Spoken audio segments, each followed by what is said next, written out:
Hai. Selamat datang kembali di podcast Teman Ngobrol Ujang. Pada malam kali ini atau pada sesi kali ini saya kedatangan teman saya. Saya akan ngobrol dengan teman saya yaitu Mas Dawam. Dan juga, Asik. Halo, halo. halo Mas Dawam. Halo Mas Ujang. Yang juga sekarang sedang mendalami atau sedang studi lanjut ya di Prodi Ilmu Sejarah di UGM. Oke, teman-teman. Mungkin teman-teman dulu di sekolah atau di sekolah terutama ya di sekolah itu ada yang namanya mata pelajaran sejarah. Nah, semuanya mesti pernah pernah kenal ya atau tidak, kalau tidak kenal mungkin pernah mendengar lah, at least pernah mendengar gitu yang namanya Budi Utomo gitu. Saya yakin teman-teman pernah mendengar lah kata-kata Budi Utomo. Namun saya yakin juga tidak semua pemirsa atau pendengar di sini kenal dengan Jamiat Khair. Lalu apa sih sebenarnya Jamiat Khair itu? Jamiat Khair itu yaitu salah satu organisasi yang lahir lebih dulu sebelum Budi Utomo dan juga lebih terstruktur dan punya visi kebangsaan yang tak kalah tajam juga sebenarnya dengan Budi Utomo. Kemudian jadi pertanyaan, mengapa sih nama sebesar Jamiat Khair itu menguap dari ingatan kita selaku masyarakat modern gitu? Bahkan absen dari buku sejarah. Teman-teman yang tidak pernah mendengar Jamiat Khair mungkin ya karena di buku sejarah, di mata pelajaran sejarah dulu tidak disinggung yang namanya Jamiat Khair, lebih ke Budi Utomo sebagai salah satu organisasi kebangkitan bangsa. Nah, oke, di episode ini kita tidak sedang menggali artefak usang, kita sedang membongkar lembaran yang sengaja diselipkan tentang sebuah organisasi yang menyalakan obor pendidikan dan identitas jauh sebelum Indonesia terucap sebagai nama bangsa tentunya. Nah, untuk pada kali ini saya ditemani akan mengulik lebih jauh tentang Jamiat Khair. Kita akan menelusuri jejak yang hilang itu, suara yang diredam, dan warisan yang patut kita kenang dan juga kita pertanyakan. Oke, ada Mas Dawam. Selamat malam Mas Dawam. Malam Mas Ujang. Gimana kabarnya Mas? Wah, baik nih. Keva halo Mas Ujang. Aduh. Ana bil khair. Alhamdulillah. Alhamdulillah. Oke, gimana Mas? Hmm? Kuliah kemarin lancar, aman. Aman, Alhamdulillah. Alhamdulillah. Udah lagi ini sih, lagi longgar sih. Ini kan lagi libur semester nih. Nah Libur ya, semester aja mumpung, sih. mumpung lagi longgar, saya recoki sebentar gitu. Saya undang ke sini ngobrol Wah, gitu. gak apa-apa, but it's my honor, Mas. Wah. Oke, siap. Oke, first question Mas. Eh, Mas Dawam ketika dulu pertama kali belajar sejarah tuh, yang terlintas di pikiran Mas Dawam itu ketika mengenal atau mendengar nama Jamiat Khair itu apa kalau boleh tahu Mas? Nah, sebenarnya kalau mendengar nama Jamiat Khair ini memang namanya identik dengan nama-nama Islam ya. Dan Hmm, memang sebenarnya organisasi Jamiat Khair ini sebelumnya ini memang berfokus tentunya pada ranah sosial pendidikan hmm, dan sebenarnya memang awalnya ini buat khusus bagi orang-orang Arab pada awalnya, Mas. Jadi hmm, sebenarnya kalau dilihat kenapa ada organisasi ini sebenarnya menjadi keresahan sih bagi selain orang-orang Arab, ini juga keresahan bagi kondisi orang-orang Islam pada masa kolonial. Ketika itu mereka dihadapin dilema gitu ya, ketika apa namanya masa kolonialisme itu untuk situasi pendidikan yang difokuskan oleh Belanda itu otomatis pendidikan yang berfokus pada pendidikan Barat yang mana hmm, itu akhirnya ada sekolah-sekolah Belanda jadinya. Nah, tetapi di sini kenapa hal yang menjadi latar belakang pendirian organisasi ini yang berfokus pada pendidikan ini, karena mereka merasa apa yang diajarkan sama pemerintah Belanda itu sangat berbau pendidikan selain pendidikan Barat itu mereka kolonialisme ini berusaha untuk meredam Hmm, ajaran agama begitu. Karena memang dari Snok Hurgroje, mungkin Mas Hujan pernah dengar ya, Snok ya, Hurgroje not jadi bro-nya oke. penasehat urusan Agama. pribumi dan Hmm. Islam ya terutama. Ini menganggap bahwa sebenarnya ketika kolonialisme di Indonesia dimulai, itu kan sebelumnya pada masa istilahnya berkembangnya Islam ya, maksudnya Hmm. itu sudah tumbuh pesat ya. Di situ tantangan mereka itu mereka menganggap bahwa agama Islam itu sebagai agama yang mengancam kepentingan kolonial itu sendiri, Mas. Jadi makanya Hmm. ajaran Islam itu berusaha dijauhkan oleh pemerintah kolonial. Nah, yang menariknya di sini, kenapa sih akhirnya organisasi ini tuh boleh berdiri? Jadi istilahnya meskipun pemerintah kolonial ini sangat menentang gitu ya, istilahnya sangat aware sama perkembangan ajaran-ajaran Islam, tapi di sini juga ada syarat gitu Mas untuk pendirian organisasi ini. Jadi kan awal mulanya Jamiat Her ini berdiri itu karena ketika itu nggak ada pelajaran agama Islam, nggak ada pendidikan istilahnya untuk pakaiannya aja itu harus memakai celana di atas lutut gitu ya Hmm. istilahnya bagi apa laki-laki di kalangan itu kayak kurang etis gitu ya kalau bagi kalangan Islam makanya akhirnya mereka juga mengajukan diri kepada pemerintah kolonial untuk mendirikan itu. Nah, di sini mungkin Mas Ujang pernah tahu ya ordonansi guru. Ordonansi guru belum, lupa-lupa ingat sih. Oh lupa-lupa ingat ya. Jadi Ah. pas masa kolonial ini, jadi ketika ada sekolah non kolonial ini mau berdiri, Hmm. ini pemerintah kolonial ini menerapkan sistem ordonansi guru, di mana ketika sekolah ini itu berdiri, kemudian gurunya itu siapa aja, itu harus mengajukan istilahnya pemerintah kolonial itu melihat dulu gitu loh. Jadi Oh iya, kayak, paham nah paham jadi paham. kayak Ah, dicek, ingat-ingat aku. nggak langsung berdiri, tapi di situ ada apa namanya istilahnya kalau sekarang itu kayak pengawas gitu ya. Hmm. Hmm. Pengawas ini melihat bagaimana sistem pendidikan, kemudian guru-gurunya itu juga dilihat apakah mengajarnya itu berbau militarisme atau berusaha untuk menentang pemerintah kolonial. Nah, di situ Hmm. akhirnya diseleksi gitu, Mas. Nah, ya, Kayak gitu. Nah, akhirnya pada tahun sebenarnya berdirinya itu kan awal abad 20 dua ya, puluh. Hmm. 1901 itu sebenarnya. Tapi akhirnya mereka baru diakui sama pemerintah kolonial ketika lewat ordonansi guru itu akhirnya berdiri pada tahun 1905, Mas. Hmm. Ya, ya. Gitu. Nah, yang menariknya di sini memang awalnya ini berfokus pada orang-orang Arab. Tetapi Hmm. ketika dilihat karena memang apa namanya banyak orang-orang penduduk lokal sendiri itu mereka pada saat itu membutuhkan pengajaran istilahnya oke apa namanya ilmu barat, ilmu akademis itu ada tetapi juga ilmu spiritual, ilmu agama itu juga dapat. Nah, di situ Hmm. mereka juga apa namanya mengizinkan bahkan banyak dari orang-orang penduduk lokal yang bersekolah di Jamiat Jamiat Air. Hair. Nah, oke tadi tentang ordonansi guru ya. Aku baru ingat juga dulu. Kan aku juga baca bukunya Pram tuh. Oke, Di oke. lupa di mana gitu. Entah di buku atau di cuplikan video gitu. Bapaknya Pram itu juga punya sekolah dulu.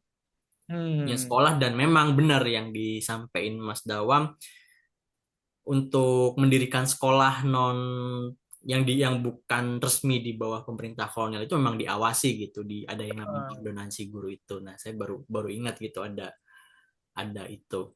Dan memang diawasi benar apa yang mereka pelajari, siapa guru-gurunya, apakah itu berpotensi melawan atau tidak, itu sempat disebutkan Pram atau dibicarakan Pram waktu itu. iya Nah, benar. berarti apa ya namanya? Pendirian Jamiat Hair ini sebagai respons ya sebenarnya. Waktu itu Iya. politik etik itu udah masuk atau belum sih Mas tahun 1901 itu lupa. Nah, Sudah politik salah etis satunya kan itu memang. edukasi gitu. Nah, tapi Iya, benar. di edukasi itu ternyata tidak ada muatan agama di dalam pendidikan kolonialnya itu, sehingga muncullah respons berupa mengajarkan pendidikan agama melalui organisasi secara resminya itu ya Jamiat Khair, walaupun sebelum-sebelum itu yang namanya pesantren itu sudah ada ya gitu. Mungkin tidak tidak apa ya tidak sampai di Jakarta kan kalau tidak salah Jamiat Khair ini di Batavia. Iya, pertama Nah, kali juga mungkin tapi. tidak pesantren belum sampai di situ waktu itu mungkin ya. Kalau salah saya mohon dikoreksi juga. Nah, itu. Karena kalau ngomongin pesantren itu ada pesantren yang umurnya sudah jauh lebih tua. Kalau Mas Dawang pernah dengar pesantren Ashabul Kahfi itu di Kebumen itu udah berabad-abad usianya 300 tahun mungkin sekarang itu. Iya. Nah, yang beda ini tuh Mas, memang Hmm, kalau pesantren itu emang udah lama ya jelasnya, hmm, tapi mereka kan sistemnya masih tradisional pertama, betul. dan Hmm, yang kedua itu memang hanya mengajarkan agama Islam. Nah, hmm, sementara kalau di Jamiat Akhir ini dia juga selain ajaran Islam itu juga hmm. mengajarkan kayak matematika, geografi, ilmu. Oh, Jadi alah. lebih ke pendidikan formal ya. Iya, Bahkan iya. fun fact-nya nih yang nggak banyak orang tahu bahkan hanya sedikit ya. Itu sebenarnya Jamiat Akhir ini menjadi sekolah apa namanya resmi pertama ya yang Hmm, apa namanya yang nggak ada di bawah naungan pemerintah kolonial. Itu hmm, faktanya. Jadi kayak sekolah modern pertama. hmm. Sekolah modern swasta pertama gitu, Iya, seperti itu. yang Nanti di kan bawah akhirnya yayasan muncul ya. kayak taman siswa, kemudian Ah, mungkin sekolah-sekolah lain. Nah, itu sebenarnya apa namanya menjadi apa ya istilahnya penggerak atau pencetus gitu loh, Mas. hmm. Pencetus. Menarik. Sebelum ada taman siswa, Jamiat Khair sudah punya sekolah dulu mungkin. Nah, Iya, benar. terus disusul sama kalau di lembaga Islam ada yang namanya Al Irsyad juga ya gitu. Al Irsyad, nah ya benar. Nah, Ini ya, menarik juga nih Al Irsyad sama Jamiat ini, Mas. Nggak apa-apa nanti. oke. Sejarah. Ya, Mas. Kemudian sebenarnya visi dan misinya Jamiat Khair itu kan tadi lebih menekankan di bidang pendidikan dan juga di bidang sosial gitu. Dan Oke. prakteknya itu seperti apa sih Mas di Jamiat Khair itu dalam menjalankan visi dan misinya gitu? Kalau visi dan misinya ini memang sebenarnya kalau saya melihat itu dia lebih berfokus pada ranah sosial pendidikan ya. Hmm. Otomatis di sini itu dia memang menyelenggarakan pendidikan dan pengajaran gitu ya, berbau ajaran Islam dengan ngebalance sama ilmu-ilmu umum. Kemudian juga aktif mengadakan dakwah atau ceramah gitu ya. Kemudian juga apa namanya menerbitkan percetakan, perpustakaan dan Hmm. Hmm. yang menarik di sini itu siswa-siswanya itu selain belajar di Jamiat Khair itu mendapatkan kesempatan untuk belajar di negara-negara seperti Turki, Wow. Mesir. Itu yang menarik. Jadi, Dan sebenarnya ketika pada masa itu tuh kan berkaitan sama mungkin Mas Ujang pernah sempat dengar gerakan Islam modern begitu ya. ya lupa-lupa ingat juga gitu. Ingat-ingat lupa. Lupa lupa ingat ya. Memang sebenarnya ini kalau belajar sejarah itu memang ketika kita belajar ketika masa apa basicnya itu memang sangat sempit sebenarnya dan itu hanya seperti apa ya Mas ya? Kayak kita ngelihat apa namanya jarum di dalam di Tumpukan jerami. jerami gitu. Jadi kayak ya masih sangat cetek apa minim banget. Sementara Hmm. pada waktu itu tuh yang terjadi itu sangat luas gitu loh, sangat kompleks, nggak hanya berfokus pada hal-hal itu saja. Itu sih yang memang apa namanya istilahnya yang membuat ketika masuk ke sejarah itu akhirnya menemukan hal-hal yang sangat wah gitu loh. Wow. Bahkan nyampe ada beasiswa juga gitu sampai ke luar negeri gitu. Iya, itu yang menarik sih. Oke. Kemudian Mas bicara tentang organisasi, bicara tentang sejarah itu tidak terlepas dari yang namanya tokoh gitu. Kalau boleh tahu tokoh-tokoh kunci yang berada di balik Jamiat Khair itu siapa saja sih Mas dan peran pentingnya mereka di Jamiat Khair itu seperti apa? Boleh diceritain nggak Mas?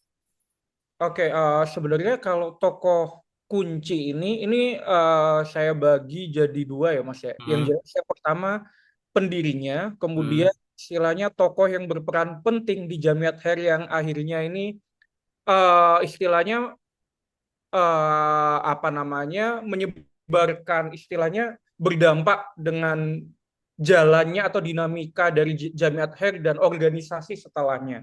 hmm, Nah, kalau pendirinya itu memang dari kalangan orang-orang Arab, ada Ahmad bin Syihab, kemudian ada istilahnya ini marga Syihab ya. Syihab itu marga ya, marga Arab gitu.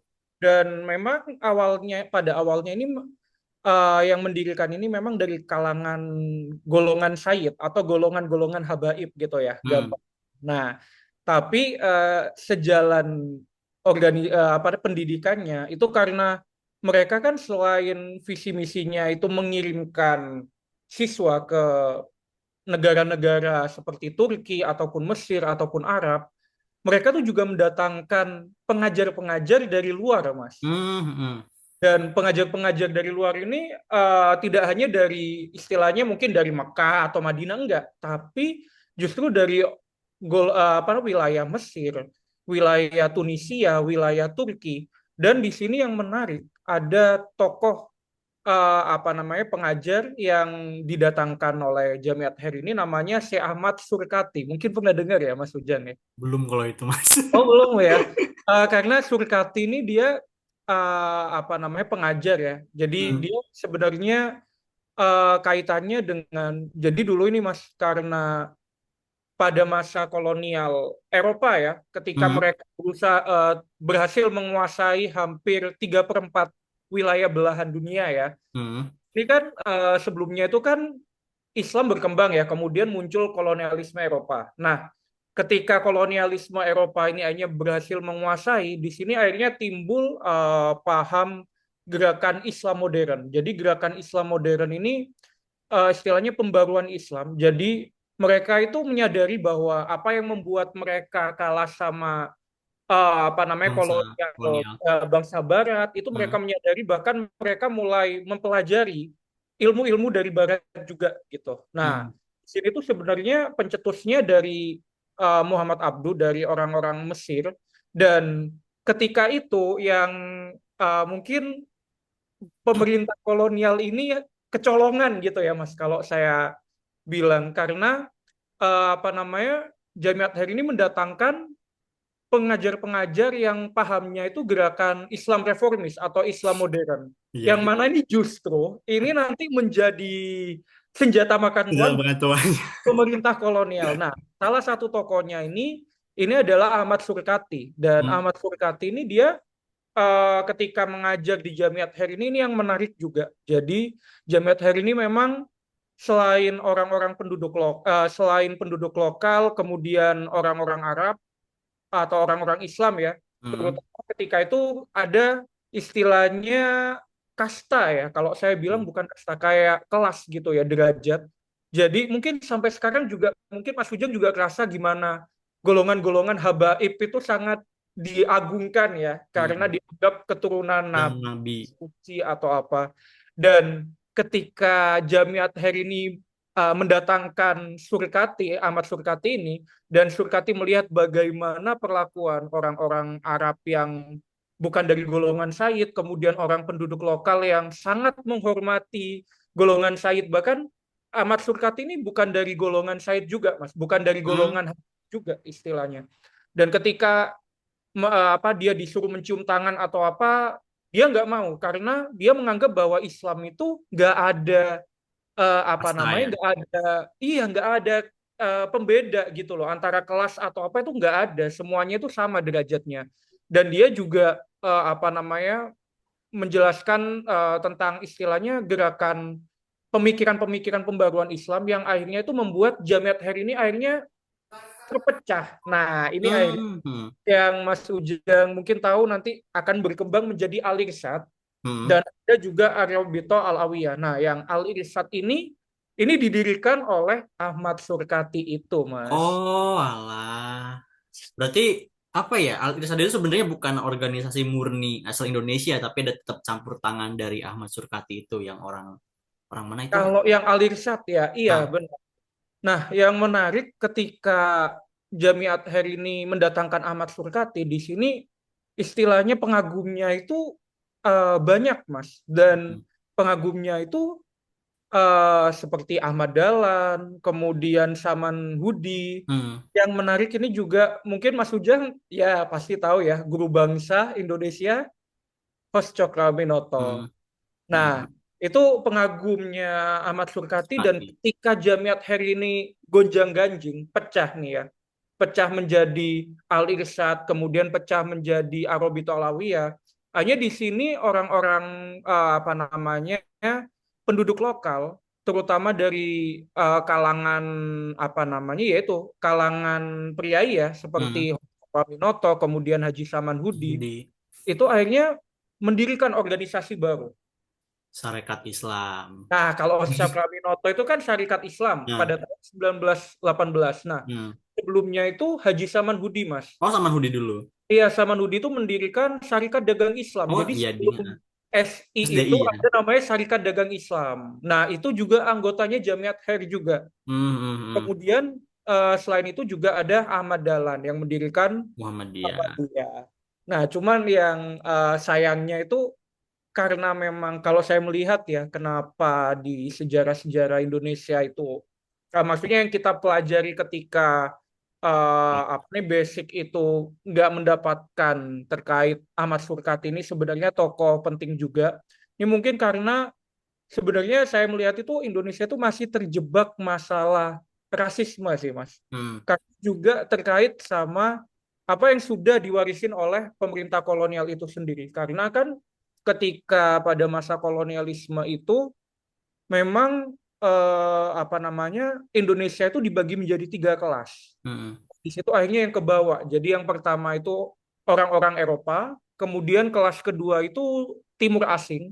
Nah, hmm. Timur Asing ini ada Cina, ada Arab, ada India, ada Jepang, dan yang terakhir itu Bumi Putra gitu atau apa pribumi. Pribumi. Ya. Nah, disitulah yang membuat di situ saya merasa bahwa oh ternyata sejarah Indonesia itu memang masih ada masalah rasisme. Padahal yang menarik di sini meskipun mereka itu orang-orang Arab, tetapi mereka itu sebenarnya memang sudah memilih warga negara Indonesia Waktu itu. waktu itu. Hmm, Bahkan pendiri-pendirinya Jamiat Athir itu memang orang Indonesia, Mas, lahir di Indonesia.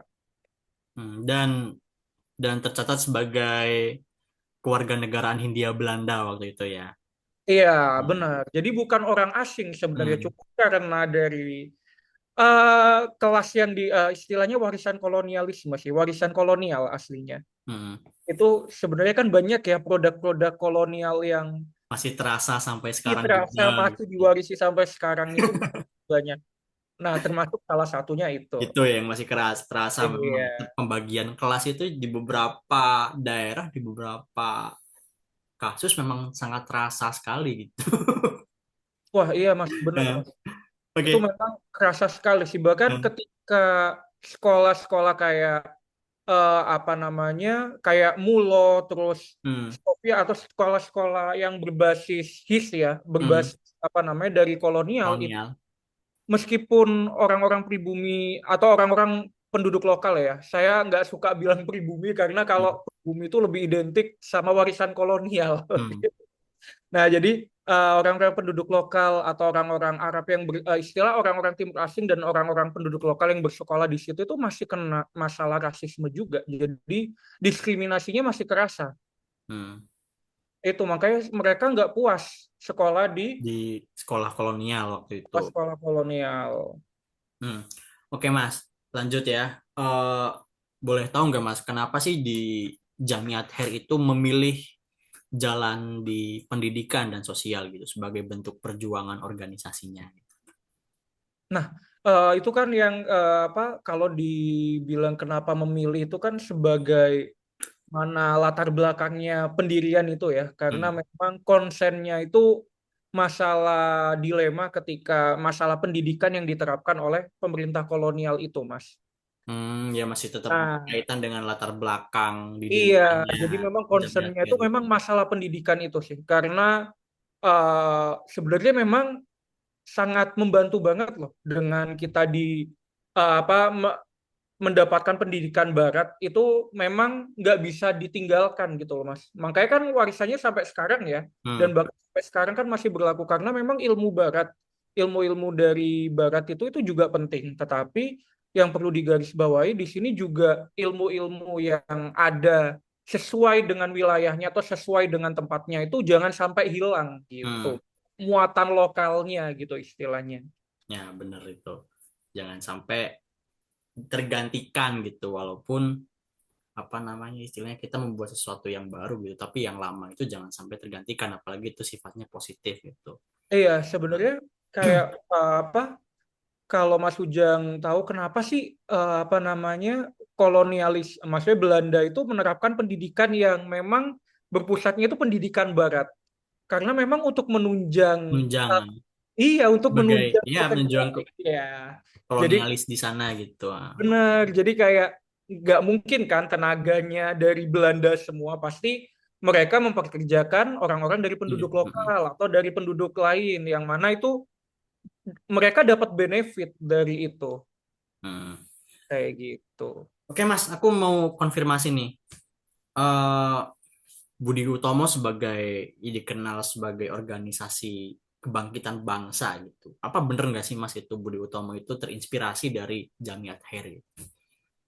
Maksudnya Sebenarnya apakah pendiri Budi Utomo juga merupakan anggota Jamiat Heri atau sudah mengenal Jamiat Heri lebih dulu gitu sehingga mereka oh ini Jamiat Heri udah berhasil, aku juga mau berhasil lah dengan bikin Budi Utomo gitu. nah ini memang agak kontroversi ya, agak sensitif juga. Tapi Hmm. ini juga sempat saya bikin tulisan juga buat tugas kuliah sih itu. Jadi Hmm. cerita ketika saya menemukan fakta, ini juga nggak bisa istilahnya sejarawan itu juga sudah apa namanya istilahnya sudah mempertimbangkan juga Hmm. mayoritas termasuk dari dosen-dosen saya. Jadi sebenarnya Budi Utomo itu kenapa dianggap sebagai Hari Kebangkitan Nasional atau Kebangkitan Bangsa itu Hmm. sebenarnya ada latar belakangnya, Mas. Bukan karena apa namanya, bukan karena memang pendiriannya itu dilakukan menjadi organisasi pertama, tetapi di balik itu Soekarno sebenarnya latar belakangnya ini yang menarik. Jadi ketika pasca kemerdekaan, Hmm. ketika situasi itu tahun sekitar tahun-tahun revolusi ya, dari tahun 45 45 sampai sampai empat 50-an, sembilan, nah, ya 49. sampai 50-an ya. Itu kan Indonesia lagi gonjang-ganjing nih, terutama Hmm. apa namanya dari internalnya itu karena memang belum kuat, kemudian masih banyak golongan, banyak organisasi, akhirnya mereka terpecah belah. Dan ketika mereka terpecah belah itu Soekarno itu pada tahun 1948 itu akhirnya menginisiasi gimana caranya supaya antar organisasi ini mereka bisa saling apa namanya bersatu, ada ikatan emosional yang sama. Itu ternyata karena memang pas itu kan ibu kotanya Indonesia itu kan berpindah di Jogja ya, Hmm. yang tahun-tahun awal revolusi itu. Nah, itu menguatkannya itu dengan apa namanya mengingat organisasi Budi Utomo yang pencetus sebagai kebangkitan bangsa itu. Karena apa? Budi Utomo ini kan memang identiknya sebagai pergerakan orang-orang Jawa, Mas. Karena kan memang Budi Utomo ini kan eksklusif bagi orang-orang Jawa ya pada Hmm. yang kita kenal ya. Dan kita tahu kalau apa namanya masalah internal Indonesia atau istilahnya pemerintahan awal di Indonesia itu pertama kali itu ya hanya ada di Jawa itu berpusatnya. Hmm. Paham nggak sih, Mas? Paham, paham, paham, Ya, paham. jadi sebenarnya latar belakang Budi Utomo dianggap Hari Kebangkitan Nasional itu karena peristiwa itu, Mas. Jadi Hmm. Bung Karno itu berusaha menyatukan berbagai organisasi yang bertikai ya, terutama untuk tahun-tahun politik ya. Ketika itu kan ada Masyumi, kemudian ada apa PKI, namanya SI, kemudian ada yang PKI juga gitu. PKI ya. Nah, itu untuk menyatukan itu mereka mengingat bahwa Budi Utomo ini loh, dulu ini orang-orang Jawa, kita ini semua bisa bersatu, kita bisa kembali agung gitu loh, kayak gitu. Itu yang menarik sih. Hmm. Berarti apa ya?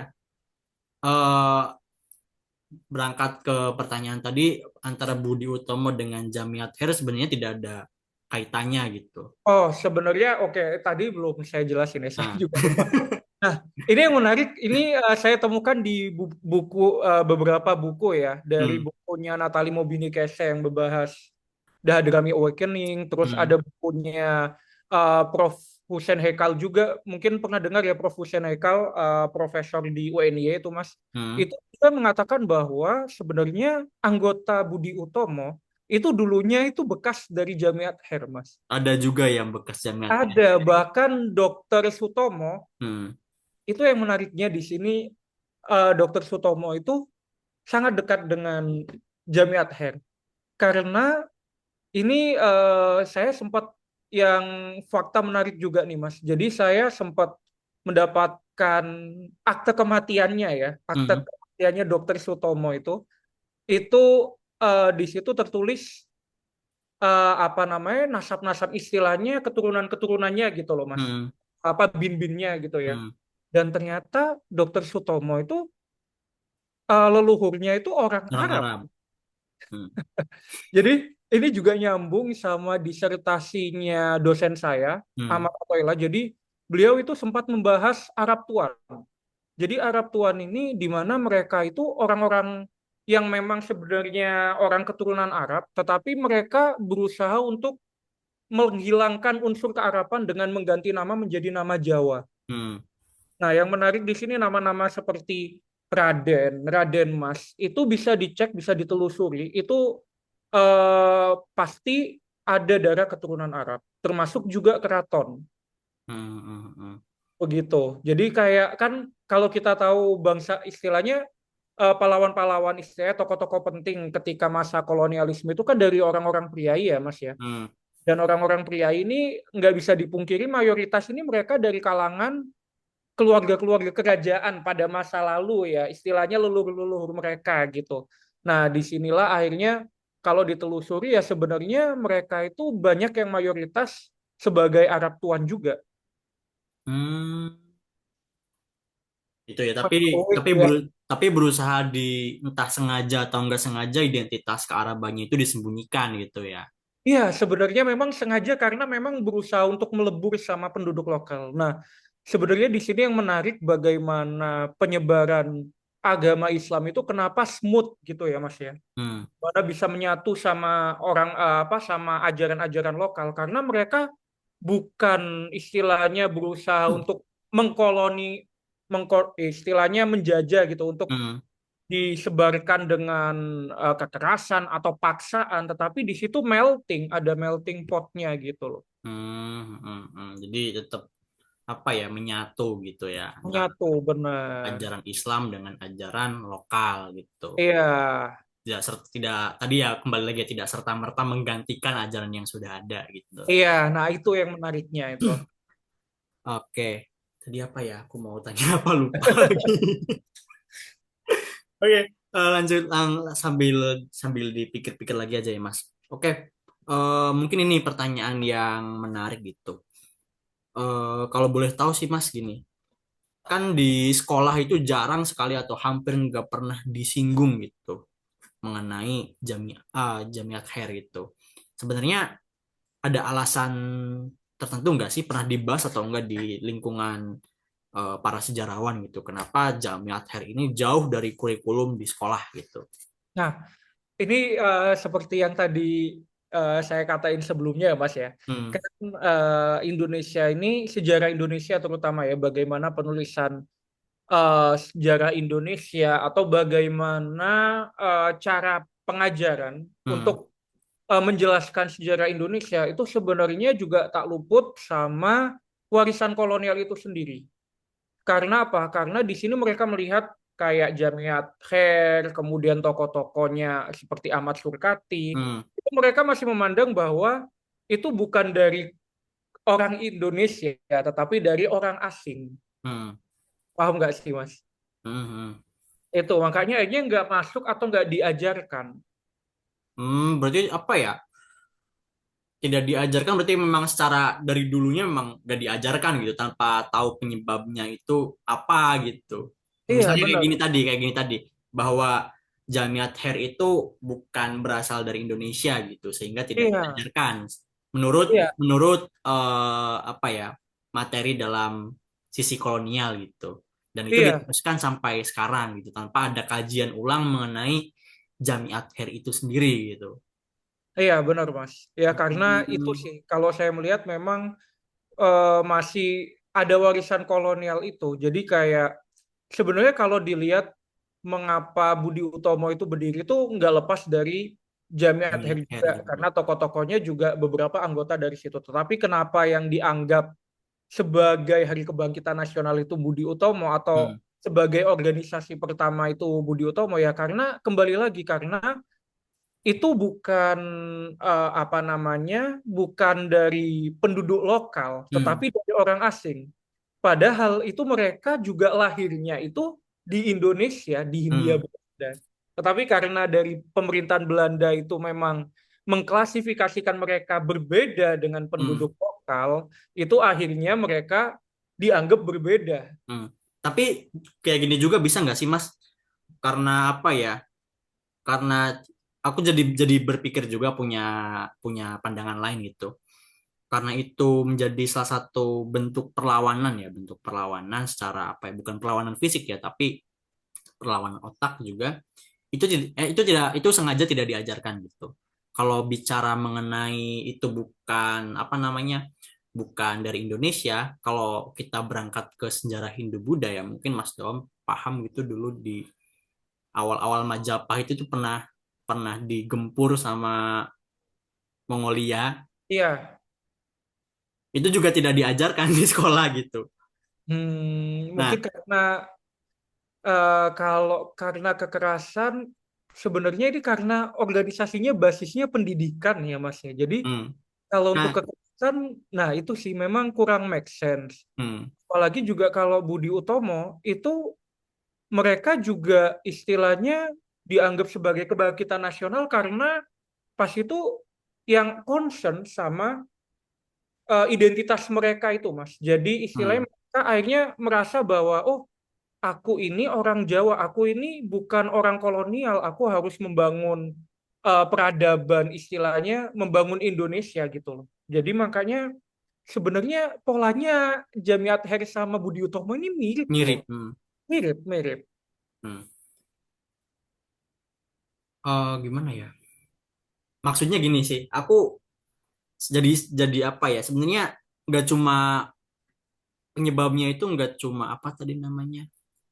Karena Nggak cuma apa namanya? kekerasan ya apa? Nggak tadi yang Menentang, pertama itu menentang, apa? menentang, menentang. Sorry, sorry. Bukan ya? Bukan, nggak cuma apa namanya, bukan asli dari Indonesia saja gitu, tapi ada bentuk bentuk perlawanannya di situ Oh, yang nah. mungkin mengganggu gitu, mengganggu waktu itu mengganggu pihak kolonial gitu, dan karena dapat memicu ya menjadi nantinya jadi di awal jadi bisa jadi senjata makan tuan.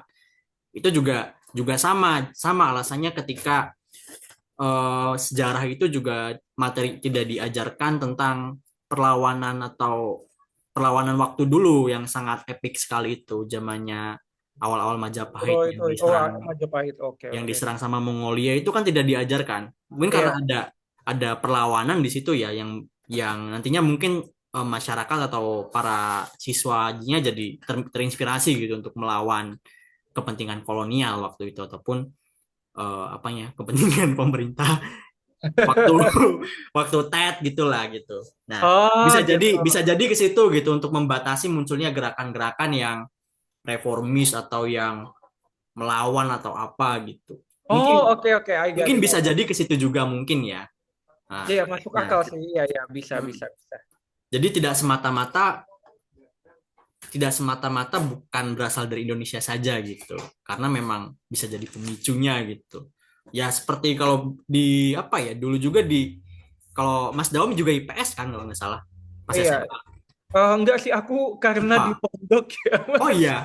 Nah, di dulu juga di SMA sempat di apa ya Apa-apa. Tapi belajar tahu. juga sejarah-sejarah periode-periode waktu itu gitu kayak munculnya Dr. Sun Yat-sen itu kan sebenarnya kalau Oh, Sun dibahas lebih Yat-sen. I see. lebih lebih lebih detail lebih lanjut itu kan menjadi sebuah pergerakan yang memicu gitu memicu apa ya kebangkitan kebangkitan Cina waktu itu tapi tidak tidak dibahas lebih detail gitu mungkin ada Oke. kekhawatiran ke Oh, sana. iya, iya, iya. Nah, Oh, iya sih.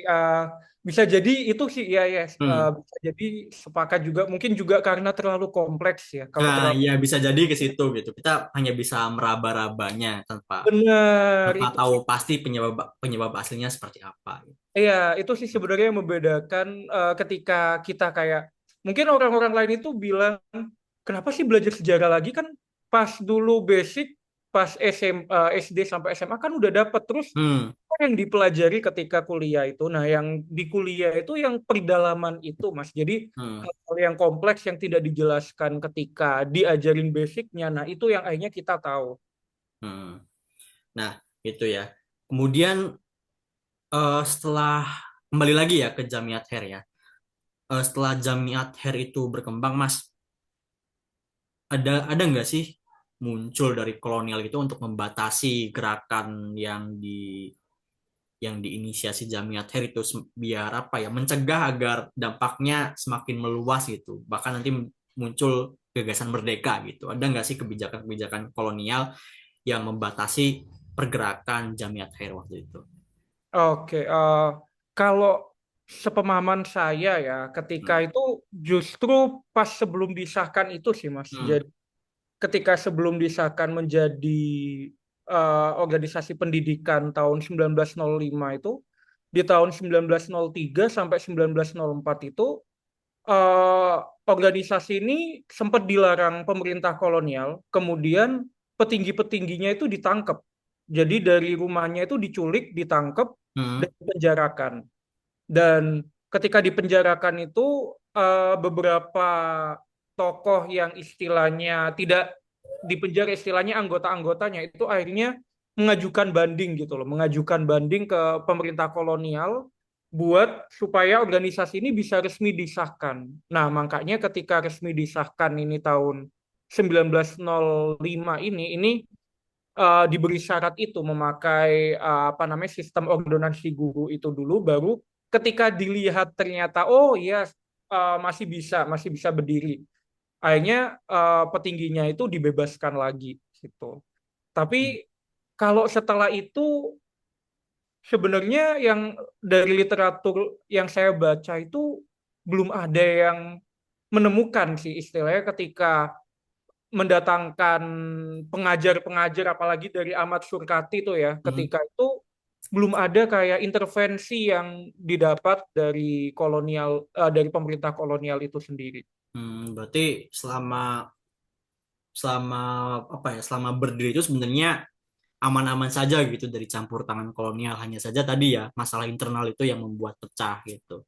Tapi itu menarik sih Mas nanti kayaknya saya pingin kulik lagi sih itu hal yang apa namanya belum ditemukan juga dan barangkali kalau nanti itu menarik sih itu Hmm. menarik.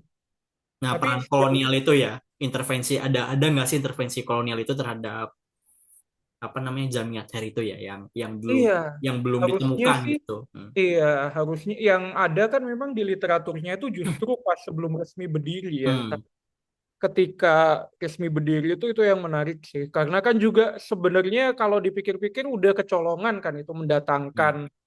orang-orang yang bergerak di Islam reformis itu kan itu sebenarnya udah kecolongan ya. Tapi mungkin Hmm. karena di sini sebenarnya kenapa pemerintah kolonial itu juga kayak ini Mas, mereka itu kayak agak takut gitu ya kalau Hmm. terlalu mengekang ajaran Islam atau Hmm. organisasi-organisasi yang bernuansa Islam karena ketika mereka ditekan di intervensi yang gede gitu ya. Hmm. dan itu akhirnya memunculkan hasrat untuk melawan, itu bisa sangat apa memusingkan atau membahayakan pemerintah kolonial itu sendiri sih Mas. Makanya kan Snow Gurgurje itu bilang kan musuh kolonialisme itu Islam yang paling membahayakan. Jadi ketika itu diusik, makanya kan kayak perang-perang Aceh, Aceh. kemudian perang Jawa itu kan berkaca dari itu ya, dari kasus-kasus ketika apa namanya kelompok-kelompok Islam itu kena intervensi, mereka akan melawan. Nah, makanya di situ akhirnya kayak pemerintah kolonial itu ya berusaha menjaga gitu, Mas. Menjaga gitu. Iya, Ya paham? walaupun sebenarnya bisa-bisa saja perang gitu ya Mas, tapi kan dana yang keluar itu sangat fantastis sekali gitu. Iya, sama Nah, kan kalau misalnya perang-perang kayak gitu, terus akhirnya penduduk lokal nih juga ikut, wah hmm. akan bahaya nih.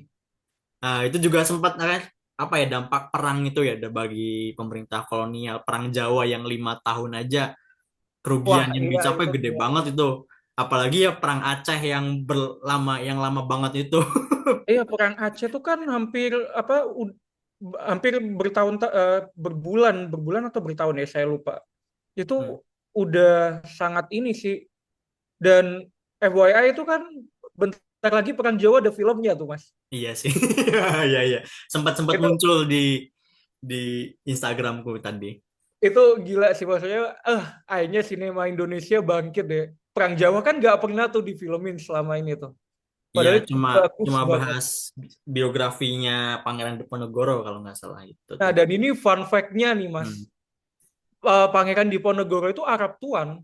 Oh, oh bukan itu Arabnya dari mana ya? Karena kalau dari siapa ya? Kalau nggak salah kan itu pangeran langsung ya, pangeran itu dalam artian anak raja sultan waktu itu gitu, dari Iya, selir kan. Yang dari Arabnya itu selir. sultannya itu atau selirnya itu? Iya, jadi sebenarnya apa Pangeran Diponegoro itu ketika ditelusuri nasabnya itu masih keturunan Arab. Ya maksudnya Arabnya itu dari ibunya atau dari bapaknya gitu. Ya Dua-duanya. dari sultannya, Mas. Oh, dari sultannya. Iya, kan kan tadi saya bilang kan kalau dari ini juga mungkin Mas Ujang tahu Pak Margana ya, Pak Sri Margana, pernah Mm-mm. dengar? Ya Nah, pernah pernah. Sri Margana itu kan udah apa namanya istilahnya udah mengklaim ya. Selain mengklaim itu ya juga banyak sejarawan juga mengklaim bahwa pihak-pihak keraton, orang-orang dari kerajaan-kerajaan itu rata-rata Arab Tuan. Jadi Mm-mm. dia nama-nama Raden, kemudian Raden Mas Mas. atau nah itu tuh Arab Tuan, Mas. Itu fun fact-nya tuh. Oke oke. Tadi diingatkan kembali soal Arab Tuan. Iya, ha-ha. Itu sih Nah, itu menarik sih itu menarik. menarik ya, karena ya itu juga soal Arab Tuan itu kayak disembunyikan gitu, tidak dibahas lagi-lagi tidak dibahas dalam materi sejarah yang ada di sekolah gitu, karena saya Nah, ya. itu yang menarik Mas karena apa namanya ya takutnya ya itu Hmm. lagi ya karena Ah, apa namanya sekarang aja wah kalau sekarang rasisme itu mulai lagi sih mulai lagi kan kerasa juga tuh ketika kayak kasus kemarin ya yang saya parah sih yang Najwa Shihab tahu ya Mas ya. hmm, Nah itu kan sampai dibilang balik ke Yaman atau apa buset itu padahal maksudnya sentimen hmm, ras itu tinggi lagi gitu loh dan itu makanya ya itu memang masalah ras itu sangat ini sih sangat sensitif sih makanya akhirnya dileburkan itu sih. hmm. Ya itu ya mungkin jadi salah satu penyebab juga gitu, tidak di. Iya benar itu. Oke, kembali ke Jamiat Hair Mas. Ada nggak sih warisan dari Jamiat Hair itu yang masih terasa sampai sekarang gitu, entah itu lembaganya gitu, lembaga turunannya gitu, atau dari pemikiran-pemikirannya, Mas? Sebenarnya kalau dari lembaga sama pemikirannya itu jelas masih ada ya. Kalau Masih Mas Uda ada. lihat Muhammadiyah Oh itu iya Muhammadiyah. Dahlan itu ketika mendirikan Muhammadiyah itu dia minta nasihat dari apa namanya Ahmad Surkati Nah, mm-mm. dan apa namanya dari sistem pendidikan. Sekarang kalau kita ngelihat kayak sekolah-sekolah Islam itu yang Islam swasta ya atau Islam Mm. modern itu kan mereka udah mengkawinkan antara ilmu umum sama ilmu agama. Ya, benar, benar, benar. Itu. Jadi kayak Muhammadiyah, kemudian Al-Irsyad itu Hmm. sangat terpengaruh sama sistem pendidikan yang dari zaman Mewarisi, berarti itu mewarisi waris. pemikirannya Jamiat Khair gitu. Iya, benar. Itu Muhammadiyah dan Al-Irsyad memang itu masih masih apa ya? Sampai Salah satu. sekarang ya, kalau itu sampai sekarang. Cuman kan yang orang-orang tahu kan kayak Muhammadiyah itu kan, oh yang diriin orang lokal gitu. Hmm, Tapi itu sangat terinfluence, bahkan dia juga Ahmad Dahlan itu sendiri dia juga apa namanya ya anggota dari Jamiat Khair itu sendiri hmm. gitu. Dan Cokro Aminoto juga, tapi kalau sekolah taman siswa kan sampai sekarang udah nggak ada ya kalau taman siswa ya, taman Taman siswa siswa masih ada sekolahnya. masih ada apa? Masih ada sekolah taman Oh siswa. ada ya, Masih ada. SD wow. SD-nya masih ada kalau nggak salah SD SD, taman siswa itu SMA SMP SMA juga masih ada. Dan oh namanya kan apa ya? Jadi ganti ganti nggak sih mas? apanya? Ganti nggak namanya? Enggak, masih taman siswa gitu. Masih ada namanya perguruan taman siswa itu masih ada dan nggak cuma di Jogja aja, Mas. Fun fact-nya itu di beberapa di daerah-daerah luar Jawa juga masih ada namanya perguruan taman siswa. Wow, Cuma aku nggak tahu. cuma Oh, itu apa ya? Apa ya? Nah, cuma itu Mas, apa tidak sewangi namanya Ki Hajar Dewantoro gitu perguruan taman siswa itu karena memang satu dan lain hal gitu. Termasuk oke. kampusnya kan juga masih ada tuh Universitas Sarjana Wiyata Taman Siswa.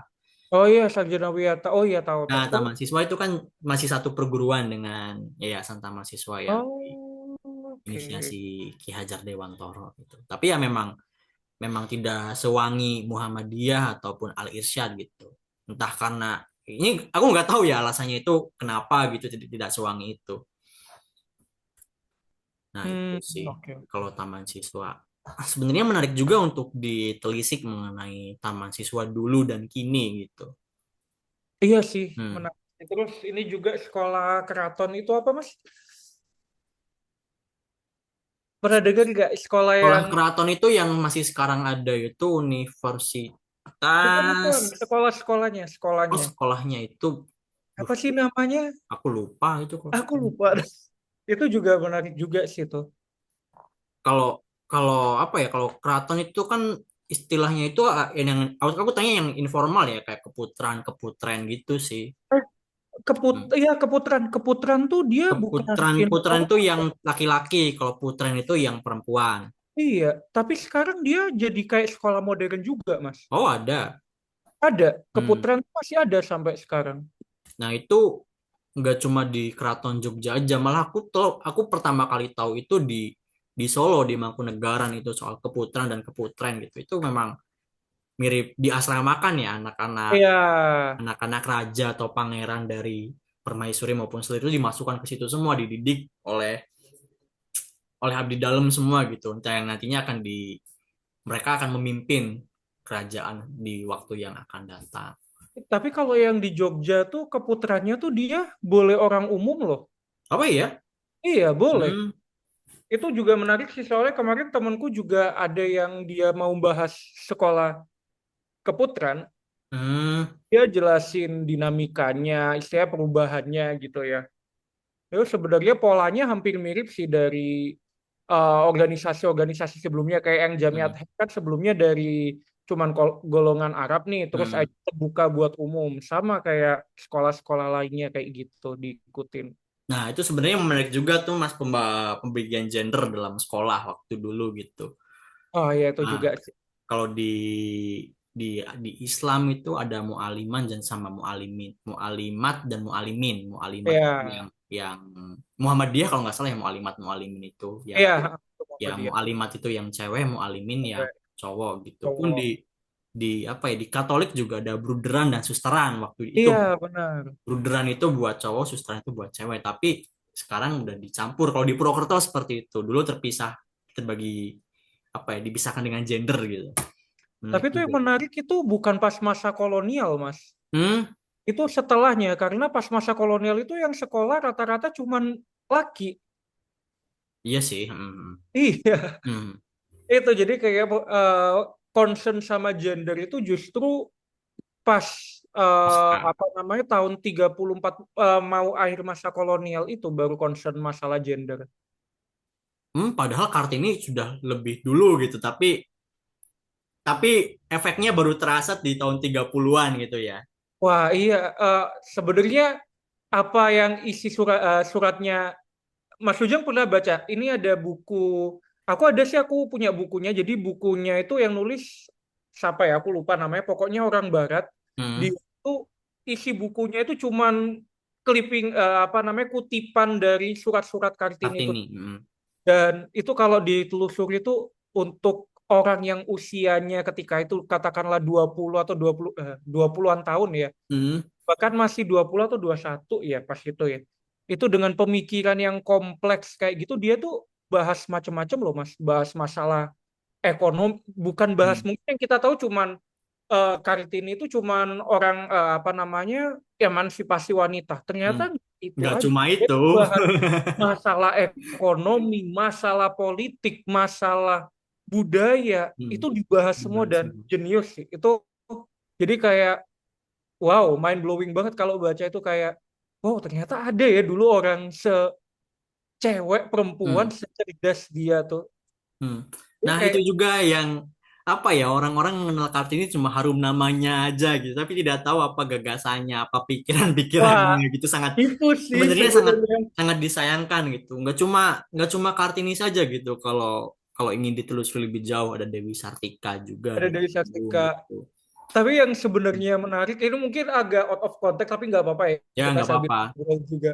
Karena banyak sekali mungkin dari tahun 2000-an awal ya itu kan banyak yang nggak sepakat kenapa emansipasi wanita itu harus Kartini atau apa karena dianggap Kartini itu dia cuma Jawa. antek Belanda, Oh, aneh dia banget. itu ini ya nggak sih pernah Hmm. dengar kan Kalau jangan. aku dengarnya ini sih Mas, kenapa kenapa Kartini gitu? Karena Kartini orang Jawa gitu. Ada yang bilang kayak gitu.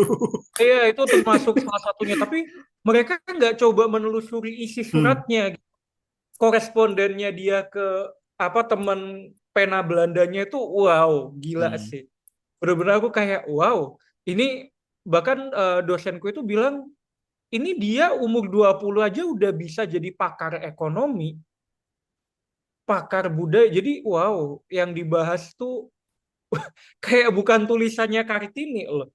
Maksudnya bukan tulisannya Kartini, kayak bukan tulisan anak usia segitu. Segituan.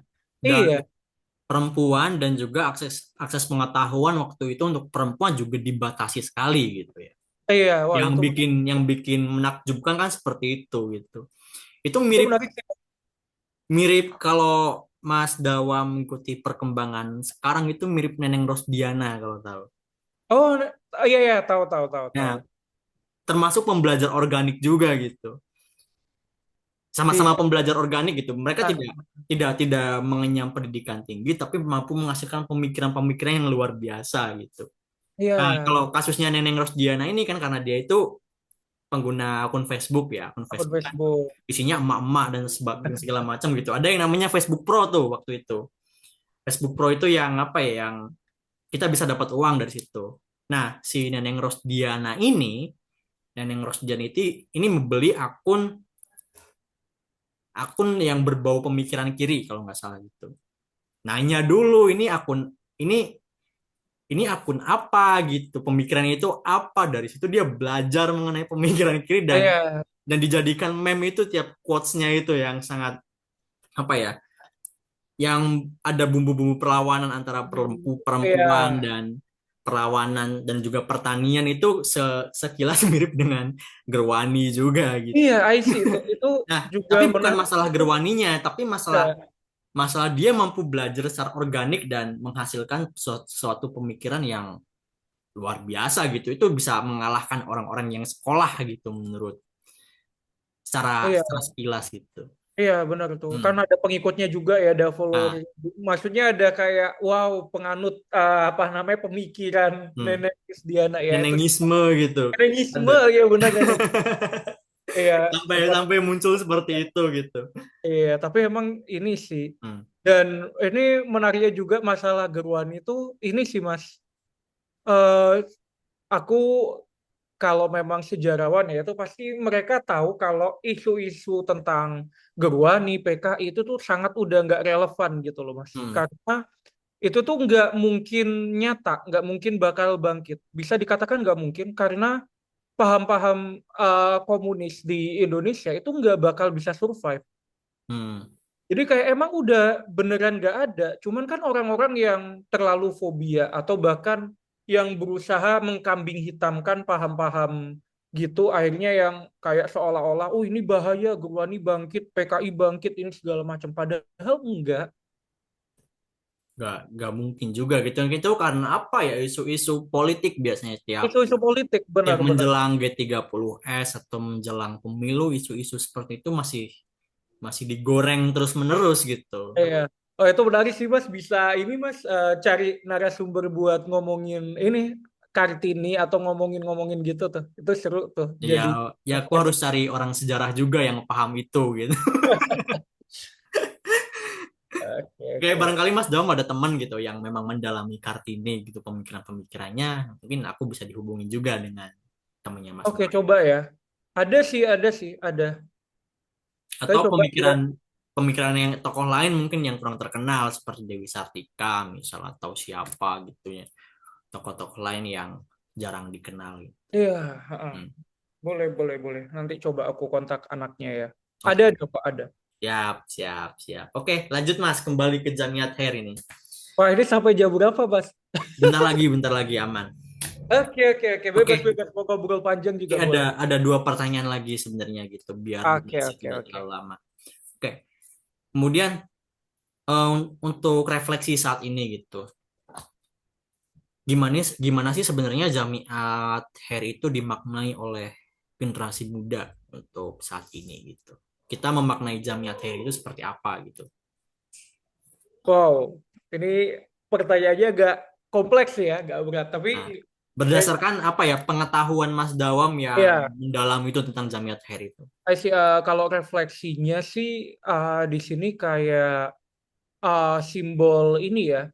Kalau saya melihat itu gimana ketika ada muatan-muatan yang harusnya itu apa ya istilahnya kita nggak harus semuanya itu penuh sama ajaran-ajaran dari luar, tetapi juga kita harus menumbuhkan kembali ajaran-ajaran muatan-muatan lokal atau basic pendidikan yang memang sudah kita punyai gitu loh. Hmm. Istilahnya biar nggak terlalu westernisasi ya kalau Hmm. zaman sekarang ya.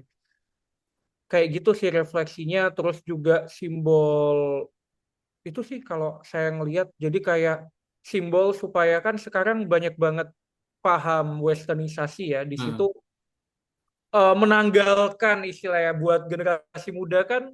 Tapi yang menarik di sini banyak udah muncul sih beberapa generasi muda yang mulai peduli sama budaya atau muatan-muatan lokal dari dalam apa istilahnya dari wilayahnya daripada mengambil dari Luar. tarikan luar itu. Kayak itu sih Mas kalau Nah, itu mirip dengan slogan berbahasa sih, Mas. Kalau di bahasa itu ada slogannya gitu. Mengenai, iya pernah mengenai. dengar. Jadi intinya bunyinya seperti ini. Budayakan bahasa Indonesia, kuasai bahasa asing, lestarikan bahasa daerah. Maksudnya gini, kita boleh Oke, belajar ya, bukan boleh belajar dengan menguasai bahasa asing, tapi tetap yang dibudayakan adalah yang kita membiasakan bahasa Indonesia dan juga tetap melestarikan bahasa daerah yang ada gitu. Itu kaitannya dengan apa yang disampaikan Mas Dawam tadi, tapi dalam dimensi atau dalam sisi bahasa, selain di oke. pengetahuan gitu. Khususnya pengetahuan sejarah juga. Tapi Nah, juga itu nggak hmm, perlu ini juga sih Mas, menanggalkan atau menolak ajaran-ajaran dari luar, tapi kayak mengcombine gitu loh. hmm, Oh enggak sih, itu sih. Iya. paham. Makanya kan tadi itu ya, slogannya sesuai ya. Ya Hmm, benar-benar. sejalan gitu antara Jalan. apa yang disampaikan Mas Dawam tadi dengan slogan bahasa gitu. Yang disampaikan oleh Balai Bahasa kalau tidak salah atau Badan Bahasa gitu lupa. Oke, Iya. terakhir Mas. Oke. Seandainya kalau jika Jamiat Hair itu tidak pernah ditekan ataupun dilupakan sampai saat ini, Kemudian seperti apakah sih wajah pendidikan dan organisasi Islam di Indonesia hari ini? Kalau Jamiat Khair nggak dilupakan gitu Iya, atau iya, seandainya Jamiat Khair itu masih masih dikenal, masih nggak dilupakan gitu, masih ada dalam ingatan kita dan masih apa ya, masih basah gitu. Kira-kira cerminan pendidikan Islam atau pendidikan umum di Indonesia dan organisasinya seperti apa, Mas? kalau cerminan pendidikannya sebenarnya memang organisasinya dilupakan ya Mas ya. Hmm, Tapi karena memang tokoh-tokoh apa namanya tokoh-tokoh lain yang organisasinya itu eksis sampai sekarang itu masih terinfluence dari Jamiat Khair. Harry itu akhirnya ya sebenarnya nilai-nilai pendidikan yang didirikan itu masih ada sampai Hmm, sekarang. Jadi kayak kalau pertanyaannya kalau organisasi Jamiat Khair itu mau dilupakan atau enggak, tapi nilainya masih relevan sampai sekarang, maksudnya masih hmm. ada gitu tertanam. Jadi kalau nggak dilupakan ya saya rasa masih sama sih. Berarti ada dan ada atau nggak ada Jamiat Khair itu ya beginilah cerminan pendidikan dan organisasi Indonesia gitu. Karena Iya, ya pengaruhnya tetap berasal dari sana-sana aja gitu. iya benar. Jadi memang apa namanya karena memang udah mewarisi ini ya Mas ya, Hmm, meskipun nggak diketahui banyak umum itu tapi karena udah ada yang mewarisi nilai-nilai atau sistem pendidikannya Jamiat Khair makanya tetap ada gitu loh. Cuman kan yang perlu digarisbawahi organisasi ini terlupakan kehadirannya saja tapi bukan warisan atau sistem yang apa namanya diciptakan atau yang dijalankan itu masih ada masih gitu. ada gitu. Iya. Cuma mungkin tidak menyadari bahwa itu semua berasal dari Jamiat Khair. Iya, itu dia. Nah, oke itu teman-teman. Jadi Jamiat Khair itu bukan sekedar cerita lama ya. Ia adalah juga bisa menjadi cerita masa kini yang mungkin tidak disadari oleh teman-teman. Tentang bagaimana pengetahuan juga bisa menjadi senjata dan bagaimana sejarah juga bisa dikuasain oleh dan bisa disusun ulang oleh para penguasa. Hari ini jadi kita bukan hanya mengingat saja, tapi juga mempertanyakan siapa yang memilih sejarah yang kita pelajari dan siapa yang dihapus darinya. Jika satu organisasi sebesar Jamiat Khair bisa hilang dari buku pelajaran, berapa banyak lagi yang kita lupakan atau sengaja dilupakan?